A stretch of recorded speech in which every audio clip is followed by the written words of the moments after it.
औज़ुबिल्लाहिमिनश्शैतानिर्रजीम बिस्मिल्लाहिर्रहमानिर्रहीम। अस्सलाम वालेकुम my dear students and my dear viewers. कैसे हैं आप सब? आई होप इंशाल्लाह ताला बिल्कुल ठीक होंगे। सो बेसिकली आज का लेक्चर डिज़ाइन किया गया माय डियर स्टूडेंट्स के लिए। आई होप इंशाल्लाह ताला आज का लेक्चर आपके बहुत सारे पॉइंट्स को क्लियर करने में हेल्पफुल होगा। जैसा कि आप स्टूडेंट्स को डिफरेंट टॉपिक्स में कन्फ्यूजन मौजूद थी, बेसिकली जिन टॉपिक्स में कन्फ्यूजन थी, आज हमारे जो डिस्कशन के टॉपिक्स हैं हमने आज डिस्कस करने हैं लैटिट्यूड्स एंड लॉन्गिट्यूड्स, खतूत तूल बल्द एंड खतूत अर्ज बल्द। Moreover we come to know about the equator, prime meridian, international date line, winter solstices, summer solstices, autumn equinox, summer equinox, etc. So in this lecture I will discuss about each and everything. Moreover students को इस चीज़ के बारे में भी confusion थी कि हमारी world में कौन कौन से मुंतके या जोन्स मौजूद हैं, हिरारत के मुंतके कौन से हैं। सो आई होप इंशाल्लाह ताला आज का लेक्चर आपके इन सारे क्वेश्चंस को समझने में मदद देगा। मेरे अपने स्टूडेंट्स को बहुत सारी चीज़ें क्लियर हो जाएंगी। क्लियर ना हो व्यूअर्स एंड स्टूडेंट्स, आप दोनों कमेंट सेक्शन में भी पूछ सकते हैं। इंशाल्लाह ताला मैं आपकी हर क्यूरी का रिप्लाई ज़रूर करूँगी। सो बेसिकली स्टार्ट करते हैं लेक्चर। बेसिकली आज का जो लेक्चर है प्योरली डील कर रहा है जियोग्राफी से। फॉर एग्जांपल जब हम जियोग्राफी पढ़ रहे होते हैं तो जियोग्राफी में ये सारे कॉन्सेप्ट्स बहुत बेसिक हैं। एक्सेप्ट जियोग्राफी या जियोग्राफी के अलावा भी हम आम नॉर्मल लाइफ में भी इस तरह के जो कॉन्सेप्ट्स हैं वो आपको बहुत सारे जनरल नॉलेज के क्वेश्चन में समझने में हेल्प करते हैं। सो स्टार्ट करते हैं आज का lecture. First of all lecture को स्टार्ट करते हुए हम जानेंगे कि लैटिट्यूड एंड लॉन्गिट्यूड्स क्या होते हैं। लैटिट्यूड्स एंड लैटिट्यूड जिन्हें खतूत तूल बल्द और खतूत अर्ज बल्द भी कहते हैं वो क्या है। फर्स्ट ऑफ ऑल उसके बारे में जान लेते हैं। सो सबसे पहले हमारे पास आते हैं latitudes and longitudes. Latitudes and longitudes network of lines है, इमेजिनरी लाइंस कि ज़मीन की सतह पर ये लाइंस मौजूद नहीं है। इट्स इमेजिनरी लाइंस जो कि ज़मीन की सतह पर खींची गई हैं, लगाई गई हैं या अंदाजे के मुताबिक रखी गई हैं to understand the things, to understand the time zones, for understand the zones, temperate zone, torrid zones और फ्रिजिड जोन। सो अगर हम देखें तो 0 डिग्री इक्वेटर अर्थ को 2 पार्ट्स में डिवाइड कर दिया। एक आता है नदर्न हेमिस्फेयर, एक सदर्न हेमिस्फेयर। 0 डिग्री इक्वेटर जो है ये वर्ल्ड का सबसे बड़ा लैटिट्यूड है। 0 डिग्री इक्वेटर वर्ल्ड को 2 पार्ट में डिवाइड कर रहा है, नदर्न हेमिस्फेयर में और सदर्न हेमिस्फेयर में। उर्दू में जिसे कहते हैं निस्फ कुरा शुमाली, निस्फ कुरा जनूबी। लैटिट्यूड के बाद जो आपकी लैटिट्यूड की लाइन है वो हॉरिजॉन्टल लाइंस है। हॉरिजॉन की फॉर्म में जो लाइंस हैं उन्हें हम लैटिट्यूड का नाम देते हैं। लॉन्गिट्यूड्स क्या हैं? लॉन्गिट्यूड्स ज़मीन की सतह पर वर्टिकल लाइंस है। अब ये जो लैटिट्यूड्स होते हैं, लैटिट्यूड्स ज़मीन पर डिफ़ाइन करते हैं डिफरेंट सीजन्स को और हमें ये बताते हैं कि वर्ल्ड में कौन कौन से जोन्स मौजूद हैं जिसकी वजह से सीजन्स चेंज हो रहे हैं। बेसिक कितने जोन्स हैं और कैसे इनकी वजह से सीजन्स चेंज होते हैं। नेक्स्ट आ जाते हैं लॉन्गिट्यूड्स। अगर हम लॉन्गिट्यूड्स की बात करें तो लॉन्गिट्यूड सतह ज़मीन पर डिफ़ाइन कर रहे हैं टाइम को। जितने भी लॉन्गिट्यूड्स मौजूद हैं वो टाइम जोन्स को डिस्क्राइब करते हैं। पूरी वर्ल्ड में हम देख लें, पूरी दुनिया में जितने ममालिक भी मौजूद हैं, इन सब ममालिक में एक टाइम जोन नहीं चलता। फॉर एग्ज़ाम्पल अगर इस टाइम पाकिस्तान में सुबह के 7 बजे हैं तो ज़रूरी नहीं कि इंडिया में, मलेशिया में, इंडोनेशिया में, चाइना में भी सुबह के 7 ही बजे होंगे। हर जगह का टाइम जोन डिफरेंट होगा। तो ये टाइम जोन डिफरेंट किसकी वजह से हो रहा है? लॉन्गिट्यूड की वजह से। ज़मीन पे जब भी एक लॉन्गिट्यूड से दूसरे लॉन्गिट्यूड तक हम पहुँचते हैं तो ऑटोमेटिक हम 4 मिनट्स का टाइम क्रॉस कर चुकते हैं। लॉन्गिट्यूड एंड लैटिट्यूड के कॉन्सेप्ट देने का पर्पज़ ये था ताकि आपको ये चीज़ समझ आ सके कि ये दोनों चीज़ें भी रिस्पॉन्सिबल होती हैं जब ज़मीन पर टाइम चेंज हो रहा है या ज़मीन पर आपके जो दर्जा हरारत के मुंतके हैं चेंज हो रहे हैं। अब नेक्स्ट टॉपिक की तरफ आते हैं जो कि नेक्स्ट हमारा टॉपिक है जिसमें स्पेशली स्टूडेंट्स को कन्फ्यूजन है। What is summer solstices, what is winter solstice, autumn equinox and fall equinox. Basically अगर देखा जाए एक ये चीज़ कि ये है क्या। सेकंड ऑफ ऑल चीज़ आती है कि क्या नदर्न हेमिस्फेयर में, सदर्न हेमिस्फेयर में सेम टाइम ये सॉल्स्टिक्स एग्जिस्ट कर रहे होते हैं? नो, ये इसका आंसर है कि ऐसा नहीं होता। सूरज चूँकि पूरी ज़मीन पर एक जैसा एक साथ नहीं चमकता। जब सूरज पूरी ज़मीन पर एक जैसा एक साथ नहीं चमकता तो इसी तरह नदरन हेमिस्फेयर और सदरन हेमिस्फेयर में सीजन्स भी कभी भी एक नहीं होते। फॉर एग्जांपल पाकिस्तान का जो मुल्क है वो नदरन हेमिस्फेयर में मौजूद है। नदरन हेमिस्फेयर में नाउ डेज हमारी विंटर्स चल रही हैं, विंटर का सीज़न है, लेकिन सदरन हेमिस्फेयर में इसके अपोजिट है। सदरन हेमिस्फेयर में इस टाइम समर्स चल रही होंगे। तो कभी भी जो सॉल्स्टिक्स हैं, विंटर और समर सॉल्स्टिक, वो दोनों हेमिस्फेयर्स में सेम नहीं होते। अब हम ये जानने की कोशिश कर लेते हैं कि विंटर सॉल्स्टिक्स किसे कहते हैं या समर सॉल्स्टिक्स किसे कहते हैं, और more over and most important कि इनकी डेट्स कौन सी हैं। विंटर सॉल्स्टिक्स की डेट क्या है और समर सॉल्स्टिक्स की डेट क्या है। ओके, सो बेसिकली आपके सामने ये डायग्राम भी मौजूद है। अगर हम इस डायग्राम में देखें तो डायग्राम में दरमियान में सन मौजूद है। सन के आसपास ज़मीन को दिखाया गया और ज़मीन की चारों लोकेशंस को बताया गया सीजन्स के लिहाज से, समर, ऑटम और विंटर्स के बारे में। चारों लोकेशंस हैं, समर भी है, ऑटम भी है, विंटर भी है, स्प्रिंग भी मौजूद है। साथ ही आपको हाईलाइट करके बताया गया कि नदरन हेमिस्फेयर में कौन सा सीज़न चल रहा है और सदरन हेमिस्फेयर में कौन सा सीज़न चल रहा है। अब इसमें क्लियरली देख सकते हैं कि जब नदरन हेमिस्फेयर में समर का सीज़न है तो सदरन में विंटर का सीज़न, यानी कि ये दोनों सीज़न एक दूसरे के अपोजिट चलते हैं। अच्छा, बेसिकली अब ये चीज़ के सीजन्स के चेंजिंग में कौन सी चीज़ ज़्यादा इफ़ेक्ट करती है, सीज़न कैसे चेंज होती है। तो सीजन्स की चेंजिंग पर जो चीज़ असरअंदाज होती है वो होती हैं रेवोल्यूशन एंड रोटेशन। ये दो ऐसी चीज़ें हैं, मौसमों के बनने में और इनके स्टे में दोनों चीज़ें असरअंदाज होते हैं। So first of all, revolution और रोटेशन है क्या। रेवोल्यूशन किसे कहते हैं या रोटेशन किसे कहते हैं, जिसे उर्दू में कहा जाता है महवरी गर्दिश और मदारवी गर्दिश के ये क्या चीज़ें हैं। सो फर्स्ट ऑफ ऑल हम जान लेते हैं कि अर्थ रोटेशन क्या है। सो अर्थ रोटेशन क्या है। अर्थ की movement around its own axis. Earth जब अपने एक्सिस के गिर्द मूव करती है तो अपने एक्सिस के गिर्द मूव करने के प्रोसेस को हम कहते हैं अर्थ रोटेशन। ज़मीन अपने एक्सिस के गिर्द मूव कर रही है, जो ज़मीन अपने एक्सिस के गिर्द मूव कर रही है इसे नाम दिया जाता है अर्थ रोटेशन का।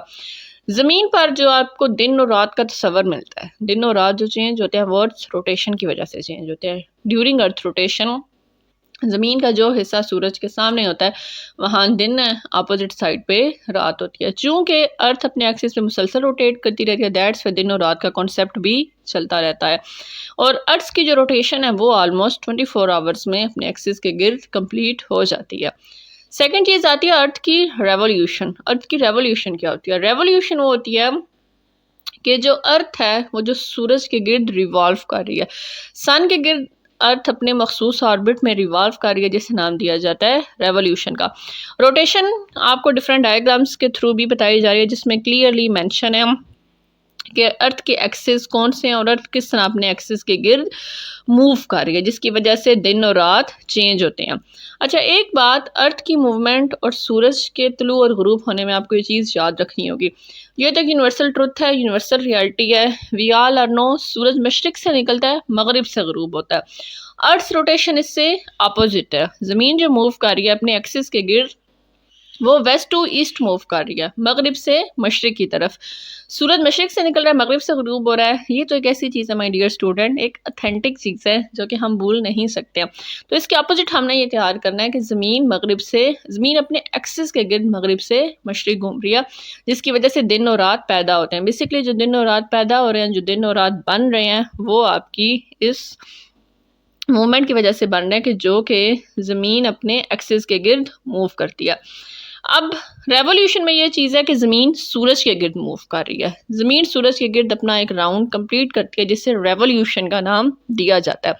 ज़मीन का एक मखसूस मदार है, हमेशा से आपने देखा है और हमेशा नेक्स्ट भी आप देखेंगे, हमेशा ज़मीन एक मखसूस मदार में मूव करती है। लाइक फॉर एग्ज़ाम्पल, अगर 1 नवंबर को, ठीक है, ज़मीन जिस स्पीड से मूव कर रही है, नेक्स्ट ईयर 1 नवंबर को भी उसी स्पीड से मूव करेगी। Last year, second last year, 3 साल पहले, 5 साल पहले भी ज़मीन उसी एंगल से, उसी तरीके से मूव कर रही है। यानी कि ज़मीन कभी भी अपने ऑर्बिट से हटती नहीं है। पॉइंट्स का भी कोई फ़र्क नहीं आता कि ज़मीन अपने ऑर्बिट को छोड़कर किसी और जगह पर मूव करेगी। अब नेक्स्ट क्वेश्चन ये है कि समर सॉल्स्टिक्स या विंटर सॉल्स्टिक्स किसे कहा जाता है। समर सॉल्स्टिक्स क्या होता है और विंटर सॉल्स्टिक्स क्या होता है। ओके, सो समर सॉल्स्टिक्स बेसिकली अगर हम नदरन हेमिस्फेयर में देखें तो समर सॉल्स्टिक्स यूजुअली नदरन हेमिस्फेयर में होता है 20 या 21 जून को, 20 या 21 जून को, कि जब नदर्न हेमिस्फेयर में सबसे लंबा दिन और सबसे छोटी रात होती है, और सदर्न हेमिस्फेयर में चीज़ इससे अपोजिट होगी। नदर्न हेमिस्फेयर में अगर दिन सबसे लंबा है तो सदर्न हेमिस्फेयर में दिन सबसे छोटा होगा और रात सबसे लंबी होगी। जब समर सॉल्स्टिक्स नदर्न हेमिस्फेयर में होता है तो उस टाइम सूरज एग्जैक्ट ट्रॉपिक ऑफ कैंसर के ऊपर होता है, नदर्न हेमिस्फेयर में होता है। नदर्न हेमिस्फेयर सूरज की रेज ज़्यादा रिसीव कर रही होती है, जबकि सदर्न हेमिस्फेयर ज़्यादा रिसीव नहीं कर रहा होता। दैट्स वाई इसे नाम दिया जाता है समर सॉल्स्टिक्स का। अब विंटर सॉल्स्टिक्स क्या होता है? विंटर सॉल्स्टिक यूजुअली 21 और 22 दिसंबर को होता है। नदर्न हेमिस्फेयर में ये वो दिन है कि जब ये वो डेट है कि जिसमें रात सबसे लंबी और दिन सबसे छोटा होगा। अब अगेन सदर्न हेमिस्फेयर में ये चीज़ इसके अपोजिट है। अब नदर्न हेमिस्फेयर में जब दिन सबसे छोटा और रात सबसे लंबी है तो ये चीज़ इंडिकेट करती है कि सूरज इस टाइम ट्रॉपिक ऑफ कैप्रिकॉर्न, जिसे खत जद्दी का नाम दिया जाता है, उसके ऊपर मौजूद है। दैट्स वाई नदर्न हेमिस्फेयर सूरज की ज़्यादा रेज रिसीव नहीं कर रहा, इस वजह से नदर्न हेमिस्फेयर में इसे नाम दिया जाता है विंटर सॉल्स्टिक्स का। नेक्स्ट है ऑटम एंड स्प्रिंग इक्विनेक्स। इक्विनेक्स बेसिकली निकला है वर्ड इक्वल से, जिसमें डेज एंड नाइट्स इक्वल होते हैं। ये वो टाइम होता है कि जब नदर्न और सदर्न हेमिस्फेयर में यूजुअली दिन और रात के टाइमिंग सेम होते हैं। कि फॉर एग्जांपल अगर 12 घंटे का दिन है तो 12 घंटे की ही रात होगी। अब इनकी डेट्स क्या हैं? इनकी डेट्स हैं मार्च 20 एंड सेकंड डेट बनती है सितंबर 22 से सितंबर 23। इक्विनेक्स में दिन और रात इक्वल है। सो ये कॉन्सेप्ट था सॉल्स्टिक्स का, जो यूजुअली ज़्यादातर स्टूडेंट्स को, स्पेशली माय डियर स्टूडेंट्स, आपको चीज़ कंफ्यूज कर रही है। विंटर और समर सॉल्स्टिक्स पूरी वर्ल्ड में कभी भी एक जैसे नहीं होंगे। समर सॉल्स्टिक में फॉर एग्जांपल नदर्न हेमिस्फेयर में अगर दिन लंबा है तो सदर्न हेमिस्फेयर में रात लंबी होगी। Is it clear? I hope इंशाल्लाह ताला अब आपको ये कॉन्सेप्ट ज़रूर तैयार रहेगा इंशाल्लाह ताला। सो बेसिकली अब ये चीज़ हो गई है सीजन्स के हवाले से कि हमने सीजन्स देख लिए कि नदर्न हेमिस्फेयर में एंड सदर्न हेमिस्फेयर में सीजन्स कभी भी एक जैसे एक टाइम पर नहीं आते हैं, कभी भी सीजन एक जैसे एग्जिस्ट नहीं करते हैं, हमेशा सीजन्स डिफरेंट मौजूद होते हैं। अब नेक्स्ट चीज़ आती है, हमने ये देखनी है कि अर्थ जोन्स की किस तरह डिवीजन हुई है। बेसिकली जोन्स की डिवीजन किधर से आती है? 0 डिग्री इक्वेटर से। 0 डिग्री इक्वेटर अर्थ को 2 पार्ट्स में डिवाइड कर रहा है, और 0 डिग्री इक्वेटर ही दुनिया का वो खित्ता है जो दुनिया का सबसे गर्म तरीन खित्ता है। 0 डिग्री इक्वेटर सारा साल सन रेज को डायरेक्ट रिसीव करता है। अब सूरज चाहे तो ट्रॉपिक ऑफ कैंसर में हो चाहे ट्रॉपिक ऑफ कैप्रिकॉर्न में हो, सूरज की शुआएं सारा साल इक्वेटर पे डायरेक्ट ही पड़ती हैं, इक्वेटर या जिसे ख़त इस्तिवा कहते हैं। अब नेक्स्ट हम बाकी जोन्स को डिस्कस कर लेते हैं। नेक्स्ट जोन आता है टॉरिड जोन। नदर्न हेमिस्फेयर में भी मौजूद है, सदर्न हेमिस्फेयर में मौजूद है। एक बात याद रखने वाली है, जो भी जोन्स एग्जिस्ट करते हैं नदर्न एंड सदर्न हेमिस्फेयर में जोन सेम पॉइंट्स पर एग्जिस्ट करते हैं, सेम इनकी प्लेसेस मौजूद है। So torrid zone, first of all zones में इक्वेटर के नॉर्थ और साउथ में सबसे पहले आता है टॉरिड जोन। टॉरिड जोन के ऊपर आता है टेम्परेट जोन। टेम्परेट जोन के ऊपर साथ ही हमारा आ रहा है frigid zone. Frigid zone usually जो आपके जोन्स आते हैं जहाँ पर ठंड सबसे ज़्यादा होती है, सर्दी सबसे ज़्यादा। इक्वेटर पे अगर गर्मी सबसे ज़्यादा चल रही है तो जो हमारे फ्रिजिड जोन है, फ्रिजिड जोन में एक ये क्वालिटी है कि फ्रिजिड जोन में सर्दी सबसे ज़्यादा चल रही होती है। और इंग्लिश में नेम के साथ हम इनके उर्दू में नाम भी देख लेते हैं। टॉरिड जोन, जिसे नाम दिया जाता है मंतिका हारा। अगर नदर्न हेमिस्फेयर में है, शुमाली हिस्से में है, तो हम इसे नाम देंगे मंतिका हारा शुमाली। अगर जनूबी हिस्से में सदर्न हेमिस्फेयर में है तो मंतिका हारा जनूबी। इसी तरह नेक्स्ट जोन, टॉरिड जोन के बाद नेक्स्ट जोन आते हैं टेम्परेट जोन। टेम्परेट जोन भी नदर्न एंड सदर्न, शुमाली और जनूबी दोनों साइड्स में मौजूद हैं। अगर टेम्परेट जोन शुमाल में है तो शुमाली मंतिका मुतदला, अगर टेम्परेट जोन जनूब में है तो जिसे नाम दिया जाएगा जनूबी मंतिका मुतदला। नेक्स्ट आ रहा है frigid zone, north frigid zone and south frigid zone, शुमाली मंतिका बारदा एंड जनूबी मंतिका बारदा। अब अगर हम जोन्स की डिवीजन देखें, जैसा कि आपको डायग्राम से भी ये चीज़ शो हो रही है कि जोन हमारे जो भी मौजूद हैं ये लैटिट्यूड्स पर एग्जिस्ट कर रहे हैं। लैटिट्यूड्स मीन्स जो हमारे लैटिट्यूड्स फैले हुए हैं ईस्ट टू वेस्ट। जोन्स हमेशा इनके दरमियान में मौजूद है। पूरे 0 डिग्री इक्वेटर पे सन रे सारा साल डायरेक्ट पड़ती हैं।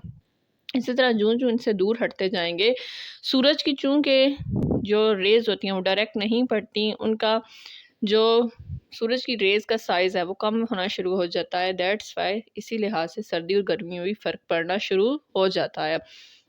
ओके, जोन्स के बाद अब नेक्स्ट आ जाते हैं, हम अर्थ के सर्कल्स की बात कर रहे हैं। सबसे बड़ा जो है वो है 0 डिग्री इक्वेटर। इक्वेटर के ऊपर जो सर्कल मौजूद है उसे नाम दिया जाता है ट्रॉपिक ऑफ कैंसर का, जो कि मौजूद है नदर्न हेमिस्फीयर में 23.5 डिग्री पे। सदर्न हेमिस्फीयर पे मौजूद है ट्रॉपिक ऑफ कैप्रिकॉर्न 23.5 पे। देन आता है आर्कटिक सर्कल 66.5 पे नदर्न हेमिस्फीयर में। सदर्न हेमिस्फीयर में एंटार्कटिक सर्कल जो कि मौजूद है 66.5 पे। North and south pole it's obvious 90 degree north और 90 डिग्री साउथ में ही बनते हैं। सो यहाँ तक हमने कुछ चीज़ें क्लियर कर ली। हमने ये चीज़ देख ली इक्वेटर क्या चीज़ है, इक्वेटर किस अर्थ को दो पार्ट्स में डिवाइड करता है, northern hemisphere and southern hemisphere में। मोर ओवर हमने ये जानने की कोशिश की नदर्न और सदर्न हेमिस्फीयर में डिवीजन के बाद सूरज जब नदर्न हेमिस्फीयर में होता है तो सीजन्स किस तरह होते हैं, सूरज सदर्न हेमिस्फीयर में तो सीजन्स किस तरह है। देन हमने रेवोल्यूशन एंड रोटेशन का कॉन्सेप्ट भी पढ़ लिया कि रेवोल्यूशन किसे कहते हैं और रोटेशन किसे कहते हैं। More over winter solstices, summer सॉल्स्टिक्स और इक्विनेक्स के कॉन्सेप्ट को भी समझ लिया। इक्विनेक्स के कॉन्सेप्ट को समझने के साथ हमने वर्ल्ड जोन और वर्ल्ड सर्कल्स की बात भी कर ली। आई होप ये कुछ कॉन्सेप्ट जो आपको समझने में मदद देंगे। फॉर एग्जांपल आपके पास नोट्स नहीं भी बने हुए, आप इस वीडियो को अगेन चेक करके दोबारा अपने नोट्स बना सकते हैं। अब अच्छा, बेसिकली हमने ये तो देख लिया कि 0 डिग्री इक्वेटर अर्थ को दो पार्ट्स में डिवाइड करता है। अब हम डिस्कस कर लेते हैं इसके साथ ही इंटरनेशनल डेट लाइन के बारे में कि इंटरनेशनल डेट लाइन क्या है और इंटरनेशनल डेट लाइन का ज़मीन पर क्या इम्पेक्ट होता है।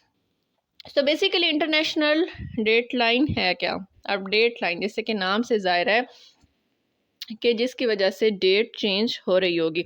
अब ये डेट कैसे चेंज होती है, इंटरनेशनल डेट लाइन बेसिकली मौजूद है 180 डिग्री मेरिडियन पे। 180 पे आपकी इंटरनेशनल डेट लाइन मौजूद है। अब इंटरनेशनल डेट लाइन का क्या होता है, जब भी कोई पर्सन मूव कर रहा है, फॉर एग्जांपल वो ईस्ट से वेस्ट साइड की तरफ मूव कर रहा है या वेस्ट से ईस्ट साइड की तरफ मूव कर रहा है, तो इसमें क्या होता है कि समटाइम्स एक डे ऐड होता है और समटाइम्स एक डे सब्सट्रैक्ट होता है। अब ये कैसे होता है, when a person crossed from west to east, अगर आप मगरिब से मशरिक की तरफ मूव कर रहे हैं तो एक हिस्सा क्या है कि आपके दिन में से सब्ट्रैक्ट हो जाएगा। सब्ट्रैक्ट क्यों हो जाएगा, बिकॉज इंटरनेशनल डेट लाइन के साथ आपकी चेंज होती है डेट्स। फॉर एग्जांपल आज जो हमारी डेट मौजूद है, आज हमारे पास 29 नवंबर वेडनेसडे मौजूद है, तो हर जगह पर पूरी वर्ल्ड में वेडनेसडे नहीं है। इंटरनेशनल डेट लाइन आप क्रॉस करते हैं, वर्ल्ड के एक हिस्से में आपकी वेडनेसडे जबकि दूसरे हिस्से में आपकी थर्सडे मौजूद है। जब आप ईस्ट टू वेस्ट सफ़र कर रहे होते हैं तो एक दिन हमेशा ऐड होता है। ऐड या सब्ट्रैक्ट डे किस तरह होगा, इसे समझने के लिए एक बहुत ईजी लॉजिक यूज़ किया जाता है। सूरज हमेशा मशरिक से निकलता है और हमेशा मगरिब में गुरूब होता है। दैट्स वाई जो ईस्टर्न कंट्रीज़ हैं वो हमेशा टाइम में और डेट में आगे होंगे, जबकि वेस्टर्न कंट्रीज टाइम में और डेट में पीछे होंगे। सूरज के मशरिक से निकलने की वजह से हमेशा आपका ऐसा होगा, अगर फॉर एग्जांपल मशरिक में इस टाइम शाम के 6 बजे हैं तो मगरबी ममालिक अब जितने भी देख लें उनमें शाम नहीं होगी, दोपहर का टाइम होगा। Like for example may be दिन के 12 बजे हो या 1 बजे हो, इस तरह डिफरेंट टाइमिंग एग्जिस्ट कर रही होंगी। इसी तरह आपके डेज़ का भी होगा। अगर आज हमारे यहाँ वेडनेसडे मौजूद है तो हो सकता है वहाँ पर कुछ कंट्रीज़ में अभी ट्यूसडे मौजूद हो।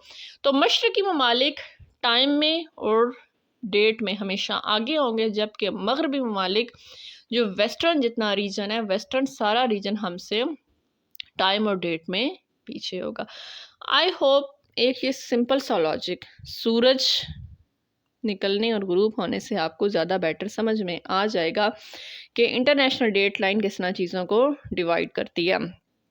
बाकी लैटिट्यूड एंड लॉन्गिट्यूड का कॉन्सेप्ट ऑलरेडी बता दिया गया था कि लैटीट्यूड किसे कहा जाता है और लॉन्गिट्यूड किसे कहा जाता है। दुनिया में टोटल जो लैटीट्यूड एग्जिस्ट करते हैं 180 एग्जिस्ट करते हैं, जबकि जो टोटल आपके लॉन्गिट्यूड्स हैं, लॉन्गिट्यूड्स हमारे पास 360 मौजूद हैं। 360 टोटल लॉन्गिट्यूड्स हैं और जो लैटीट्यूड्स हमारे पास हैं वो 180 डिग्री पाए जाते हैं। आई होप एंड इंशाल्लाह ताला मुझे पूरी उम्मीद है अब आपके बहुत सारे कॉन्सेप्ट्स क्लियर हो गए होंगे, हो तो जाने चाहिए। स्पेशली माय डियर स्टूडेंट्स, आपके कॉन्सेप्ट्स क्लियर हो जाने चाहिए। फर्स्ट ऑफ ऑल आपको क्लास में लेक्चर मेरी साइड से मिल चुका है। आज वंस अगेन मैंने आपको डायग्राम्स की मदद से दोबारा ये चीज़ एक्सप्लेन कर दिया कि किस तरह वर्ल्ड के जोन्स चेंज हो रहे हैं, इक्वेटर क्या है, इक्वेटर के अलावा डेट लाइन क्या है, टाइम जोन्स क्या है। फिर भी अगर कोई चीज़ समझ नहीं आई, ऑफ कोर्स ऑब्वियसली आप किसी भी टाइम मुझसे दोबारा हेल्प ले सकते हैं। I am there. आपको जहाँ पर भी कहीं भी कन्फ्यूजन की नीड है, इंशाल्लाह ताला मैं अगेन आपकी हेल्प कर दूँगी। सो ये था आज का lecture, specially for my dear students and my dear viewers, of course आपके लिए भी। सो मिलते हैं नेक्स्ट अगेन किसी अच्छे से टॉपिक के साथ। या मेरा माइंड बन रहा है टॉपिक से ज़्यादा हम किसी अच्छी सी इंटरेस्टिंग सी इंफॉर्मेशन के साथ। एक अच्छी सी इंटरेस्टिंग सी इंफॉर्मेशन वर्ल्ड के किसी हिस्से की उठाते हैं, ऐसी इंफॉर्मेशन जिसके बारे में आपका नॉलेज फ़िलहाल पहले ना हो या आपके इल्म में ना हो। नेक्स्ट वीडियो किसी ऐसे टॉपिक पर। तब तक के लिए अल्लाह हाफिज़, टेक केयर ऑफ़ योरसेल्फ, अपना बहुत सारा ख्याल रखें। Best of luck for your upcoming exams my dear students. इंशाल्लाह ताला आप ज़रूर कामयाब होंगे। अल्लाह हाफिज़।